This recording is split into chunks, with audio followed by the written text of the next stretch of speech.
The mysterious amulet of Napoleon Bonaparte that brought him victories, but when he lost the amulet, led to defeat. Now, we all know that the Battle of Waterloo, Napoleon's forces, two coalition armies, the British Duke of Wellington and Prussian Prince Blucher, he lost at the Battle of Waterloo. But did we know that when Napoleon heard that Russian troops had orders to capture him dead or alive, he fled to Rochefort, considering an escape to the United States. But British ships were blocking every port, and Napoleon surrendered to Captain Frederick Maitland on HMS Bellerophon on July 15, 1815. He would have gone to the United States to flee there to save his life, obviously. So now, what was this mysterious amulet that he had? Obviously, he had faith that, superstition, obviously. Now, on his return from the Egyptian campaign, Napoleon, who at the time was just a general, brought a medal which he put in an elegant case and hung around his neck like an amulet without leaving it for a moment. So he found it in Egypt. But a few days before the decisive Battle of Leipzig, which decided the fate of his French Empire and dealt the first blow to the Corsican giant, because he was from Corsica, as we know, Napoleon lost his precious amulet under the following circumstances, which he had narrated in his memoirs. As we know, he had people taking down his memoirs, his campaign actions, and everything. Lord Louis Antoine Fauvelet de Bourrienne said this: Napoleon was progressing to Micheldorf Street in Austria. Kindly support my Patreon account since YouTube has again demonetized my YouTube channel. The daily posts are 5 videos daily, and they are totally different from what I have on my YouTube channel. Thank you so much for your support and that you find all my content so interesting. You'll find the Patreon account details in the description box below. A fire in a cottage half a kilometer behind the house in which we had lived. This farmhouse was used as general headquarters, and there were 5 or 6 people living there. In a personal effects sacristy, there was the emperor, clothing, jewelry, and other his favorite talisman, which Napoleon attached great importance to, and which was the only thing that was to shake off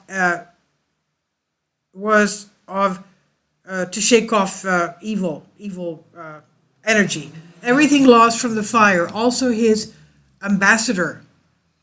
It was then the year 1813, after Leipzig, the Corsican colossus, that is Napoleon, was shaken.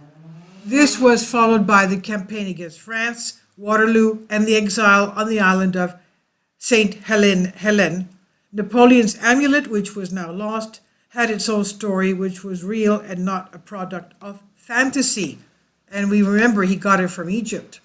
Now, in fact, the story of the amulet was first discovered by a Frenchman in official documents in 1798.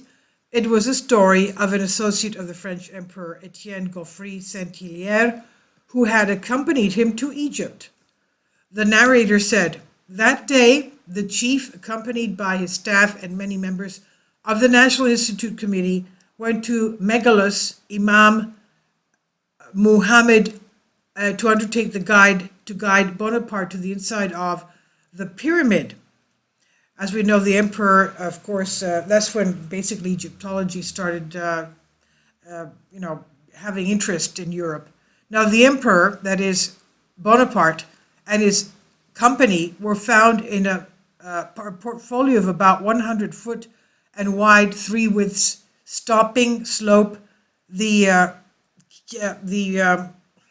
entrance of the stoa of the area led to the Valley of the Kings, which was used as a tomb for Pharaoh, that's what they believed then, who had built the huge pyramid, the Great Pyramid. Now, when they reached the antechamber of the tomb, Bonaparte asked the Imam, who was an old man of over 80 years old, he led Bonaparte through an impressive brass door, which was covered by a thick grayish bloom out of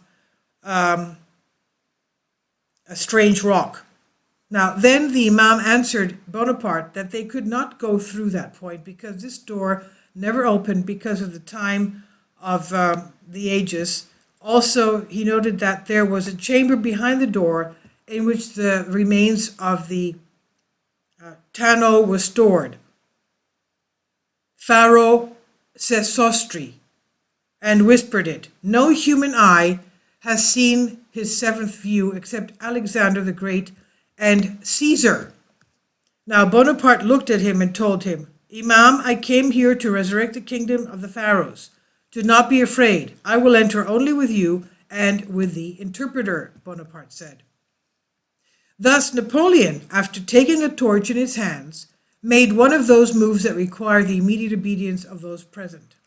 The Imam, unable to do anything but obey, timidly opened the imposing bronze door, which led to a new gallery, even darker than the previous one. They arrived silently in a large funerary chamber, the walls of which made of marble and purple, reflecting the light of the torch. The mummy of the great Savior rested on a cedar cenotaph, which time had already petrified. So they did find a mummy in there, it says here. They found a mummy in the Great Pyramid. Now the strips of cloth with which the pharaoh's body was wrapped were covered with gold leaf. On his head he wore the charismatic crown of the Egyptian kings, and on his chest was placed the sword with which Sissoster had tamed and subdued so many people. Now, according to Wikipedia, Sissoster was the name of a king of ancient Egypt who, according to ancient Greek Herodotus, led a military expedition into parts of Europe. Herodotus' histories, there appears a story told by Egyptian priests about Pharaoh Sissoster, who once led an army northward overland to Asia Minor, that's today's western coast of Turkey, then fought his way westward until he crossed into Europe, where he defeated the Scythians, the Thracians, the Romanians, Bulgarians. Sissoster then returned home, leaving colonists behind at the river of Phasis and Chalkis. Herodotus cautioned the reader that much of the story came secondhand via Egyptian priests, but also noted that the Chalkians were commonly believed to be the Egyptian colonists. And according to Diadrastika, who called him Sissosis, and Strabo, he conquered the whole world, even Scythia and Ethiopia, divided Egypt into administrative districts or nomes, was a great lawgiver, introducing the caste system into Egypt and the worship of Serapis. Herodotus also relates that when Sissoster defeated an army without much resistance, he erected a pillar in their capital with a vulva on it to symbolize the fact that the army fought like women. Pliny the Elder also makes mention of Sissoster, who he claims was defeated by Seleucus, a gold-rich king of Colchis. Herodotus describes Sissoster as the father of the blind king Pharaoh, who was less warlike than his father. This is according to Wikipedia. The images of Sissoster carved in stone in Ionia, which Herodotus has been, it says, were identified with the inscriptions of Carabel Pass and Carabel Relief. It doesn't have, though, the dates here. Circa 1350 BC, it says on Wikipedia. So that's the Sissoster pharaoh that was supposedly buried in the Great Pyramid. Okay? So that's what they say. Now, okay, so there was a mummy wrapped in shrouds and covered with gold leaf. The strips of cloth which the pharaoh's body was wrapped were covered with gold leaf, and on his head he wore the characteristic crown of the Egyptian kings, and on his chest was placed the sword with which Sissoster had tamed and subdued so many people, with a sword. Around the royal mummy there were, near the wall of the funeral chamber, placed more than 100 coffins with mummies. This silent, posthumous entourage of Pharaoh the Great was his ministers, his wives, and his generals, and beneath a dome at the back of the chamber stood the gods Isis and Osiris in colossal statues made of colorful jasper stone. Their heads were crowned with a kind of golden mitre, decorated with precious stones which shone like the stars of the sky. Now the question is, what happened to the Pharaoh Sissoster's body after it was found by the high priest? After the high priest, the Imam showed it to Bonaparte. Now, continue with the article I'm translating for you from a Greek article. Inside 4 huge vessels, placed on the granite pedestals of the statues, were coins of gold and silver, which brought representations of the glorious events of the reign of Pharaoh Sissoster.